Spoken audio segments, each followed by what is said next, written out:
دیکھیے نا، وجہ اللہ ہو جانا مذاق نہیں ہے. ماہرین نفسیات نے انسان کو 2 حصوں میں تقسیم کیا ہے. There is man within, there is man without. ایک انسان کا انسان اندرونی ہے، ایک انسان کا انسان بیرونی ہوتا ہے. بیرونی انسان وہ ہے جو آپ کو نظر آتا ہے، اور جتنی تمنائیں، خواہشات، ولولے، تمنائیں اندر دل میں چھپی ہوئی ہیں، وہ انسان کا انسان اندرونی. اور انسان اندرونی انسان بیرونی کے جھرونکوں سے جھانکتا ہے. اندر چھپی ہوئی تمنائیں اور خواہشات چہرے اور آنکھوں سے نمایاں ہو جاتی ہیں. توجہ ہے یا نہیں؟ اندر چھپی ہوئی خواصت اور نفاست آنکھوں کے جھرونکوں سے جھانکتی ہے. تو جب اندر کی شے جھرونکوں سے آنکھوں کے جھانکتی ہے تو کسی کا عین اللہ ہو جانا مذاق نہیں ہے.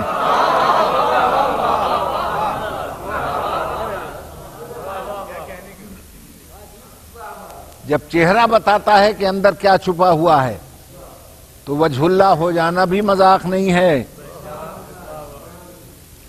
چونکہ چہرہ کہلاتا ہے دل کا پرائیویٹ سیکٹری. پہلا واسطہ افسر سے تو نہیں پڑتا، سیکٹری صاحب سے پڑتا ہے.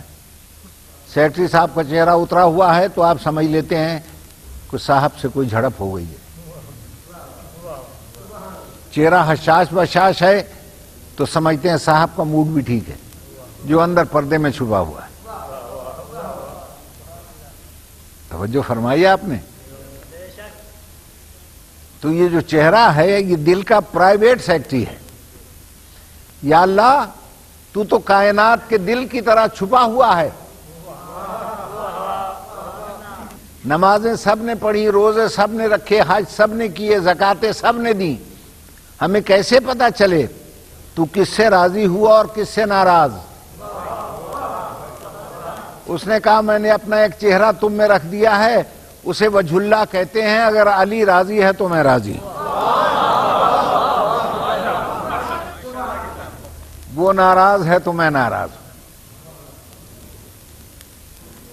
اسی لیے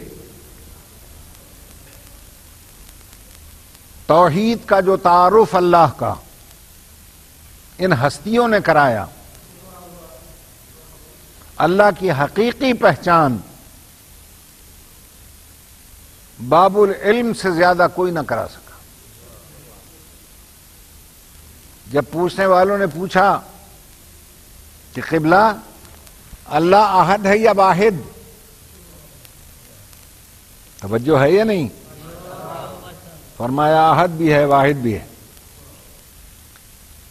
واحد اور احد ان کے لیے ابھی ہماری زبان میں کوئی لفظ بنا ہی نہیں جو اس کا ترجمہ کر سکو.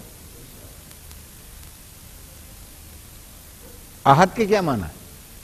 ایک، اور واحد کے ایک.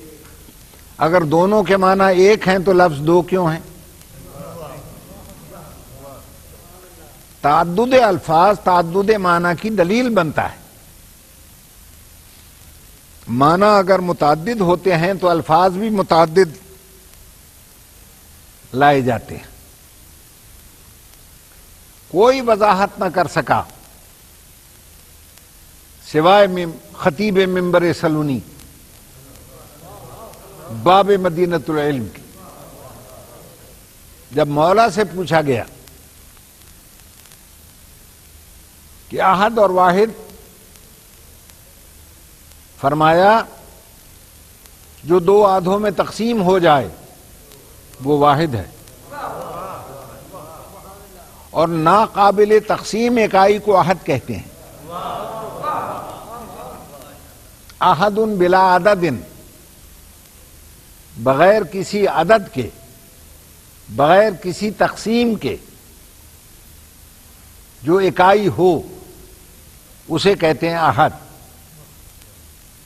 جو دو میں تقسیم ہو جائے وہ واحد. توجہ ہے یا نہیں؟ ہو سکتا ہے آپ سوچیں کہ اللہ بھی واحد ہے، تو وہ دو میں کیسے تقسیم ہو سکتا ہے؟ نہیں، اس کی صفات عین ذات ہے، ذات عین صفات ہے۔ توجہ ہے یا نہیں؟ ذات و صفات کا مالک وہ اللہ ہے۔ توجہ فرما رہے ہیں۔ دیکھیے، آپ اللہ کی معرفت حاصل کرتے ہیں علت اور معلول کے ذریعے۔ جس طرح دھواں اٹھتا ہوا دیکھتے ہیں تو آپ سمجھ لیتے ہیں کہیں آگ ہے، علت کو دیکھا، معلول کو سمجھا۔ تو ساری کائنات نے اللہ کو سمجھا زمین کو دیکھ کر، آسمان کو دیکھ کر، سیاروں ستاروں کو دیکھ کر۔ لیکن وہ ہستیاں جو اس وقت پیدا ہوئیں جب نہ زمین تھی نہ آسمان، نہ عرش تھا نہ فرش، نہ لوح تھا نہ قلم، حرکت و سکون ابھی کسی ساکن و متحرک کے انتظار میں دم بخود تھے، اجسام عناصر کی ترکیب مزاجی کے منتظر تھے، ارواح امر کن کی محتاج تھیں، کائنات کا ذرہ ذرہ لباس عدم پہنے ہوئے نیستی سے ہمکنار تھا، صاحبان فلک بے اعتنائی کا شکار تھا، اس لیے آفتاب کی نورانی کلس اس پر لگائی نہ گئی تھی، زمین کا زمردی فرش بے اعتنائی سے دوچار تھا، اس لیے مخملی سبزہ اس پر نمودار نہ ہوا تھا،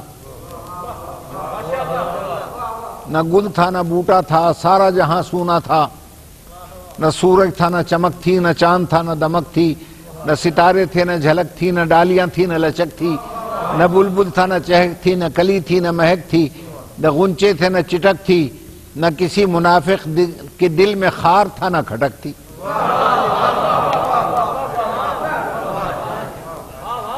کائنات میں سناٹا چھایا ہوا تھا، تو جب کچھ تھا ہی نہیں تو کس علت کے ذریعے انہوں نے اس کو پہچانا؟ توجہ چاہتا ہوں۔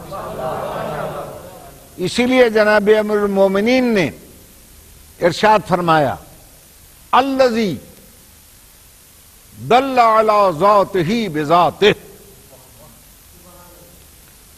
میرا خدا وہ ہے جس کو میں نے کسی علت سے نہیں پہچانا، بلکہ اس کی ذات اپنی ذات کی دلیل بن گئی میرے لیے۔